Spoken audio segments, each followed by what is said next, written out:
Trisha and I are longtime fans of Game of Thrones. Yes. You've read the books. I've read all the books. I have not read the books, but I love the show. Sam is new to all of it. Hey, I tried to watch I got through the first 3 episodes of season 1. And after they Sparta kicked that kid out of the tower, I was like, this show might not be for me. Yeah. I was like, so end of episode 1, you're like, maybe not. Yeah, and then later I was like, ooh, bored. Yeah. And bored. And then I didn't come back. But I decided for the show, I'm going to hop back into it. And I'm going to start again. Yeah. I'm going to see by the end of season 7, which is the one we're in. Yeah, yes, and that's correct. That I'll be able to, by the end of this, I'll be able to have watched all of this series. I'm excited for you that you are going on this journey for the first time. I'll make a group chat so when the Red Wedding comes, because I know when it's coming, I'll be like, holy shit, I can't handle it. I'm excited for us that we like the Red Wedding. All the and time. Everyone sent me that scene of that shadow thing crawling out of that woman, and I was like, I don't know what. I don't know what's happening. I don't know. I'm more excited for us to be able to experience with him his reactions and stuff as he sees because stuff. This premiere was fucking rad. I mean, it was. I texted you as soon as it was over. I was like,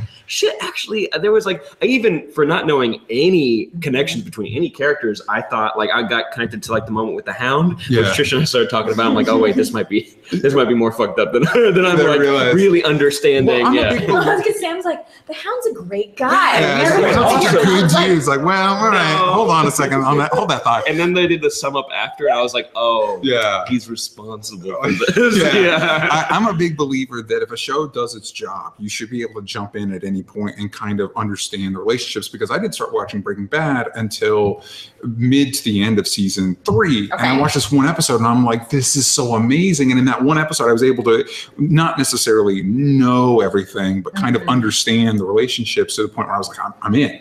So I'm glad you were able to see this and kind of like get enough of a feel that you're like, dope, I'm about it. Yeah. Well, you asked if I could do a sum up of what I from somebody who's not seen anything. What is your understanding of what we witnessed? I'm going to sum up. I'm just going to read the notes I wrote down. Please do. Okay, Filch is dead. Giving a speech, guessing Filch is poisoning his men. Yep, he's poisoning the men. These boys killed the Starks during the Red Wedding. I know what that is. They're all being punished for not killing Arya, and it's like, oh, Arya's revenge, cool. And then is this Scooby-Doo mask reveal normal for the show? Like the revenge beat of the opening is kind of silly, or does she have the ability, like, to have the same abilities as the Ward boy? And I wrote Brand is Brand, right? Brand without the D. No D. Brand. Okay, yeah. I was like, no, it's just a Scooby-Doo reveal. I had to ask you about it. And winter's coming, literally cool giant. There's the giants and whatever. There's the skeletons walking around. Methodical, like you see the wind coming, and then you go into the wind, and the that was great. And then they have giants. It's like, look me. Anyway, great. Yeah, and then we're super happy. You had Jon and Sansa getting ready for war. Cool moments. Like I'm like, oh, I know who that's. There's Captain Phasma.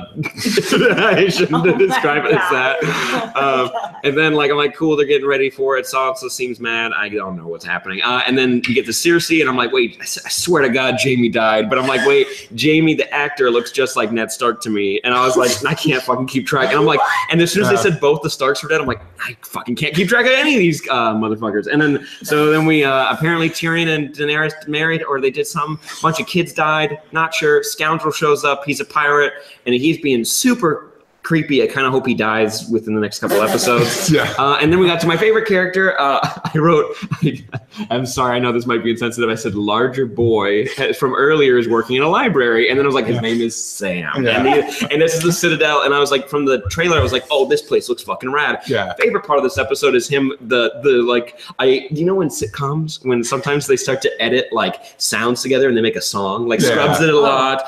It's Always Sunny did it. And like a couple like Friends has done it. And like, we're like, I thought they were gonna do that with like the shit pods. I was straight up thought that's what they were doing. I was gonna be so excited, but whatever. Just a musical number breaks out in the middle of Game of Thrones. It was amazing. That's what I had to tweet out. I was like, what a sick beat, am I right? Like, so good. Sick, literally. We got to Ed Sheeran, which was the weirdest cameo in something. I just spit on your table, thank you. It was almost distracting, even though the scene was great. I was like, cool. I like that Arya's not just straight up like slaughtering these men, and they're not killing her either.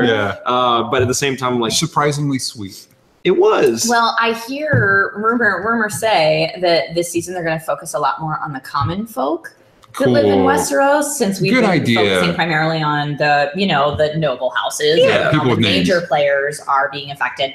But yeah, I mean here I think we're going to look more at the King's Landing folk and how they feel about what's going on right now. I mean, we got to see these guys just sitting there that are like your average soldier and with lines like, you don't think soldiers get ravens, do you? You know, and stuff like that. And the people that the Hound left to murder themselves. You know, like we're getting to see those snippets, and I hope that we get more of that this season. I agree with that. I think that'd be amazing. Also, because when you think about it, because I rewatched the 6 seasons before the show, and you realize like things look awful for like the people with names and houses and money. It's like it must be a waking nightmare for literally everybody else in that kingdom. As soon as he said like, I don't know if my baby's a boy or a girl, I was like, oh fuck. And then Ed Sheeran just like, food. Like he's like, this is my, I get to be on my favorite TV show. A lovely voice, by the way. Lovely voice. Yeah, I see why he has a career. That boy. Now, everyone's so Sam. Oh, wait, let me finish. You finish your recap. And sorry, we're Dragon Glass is important. I don't know. It's hidden. And then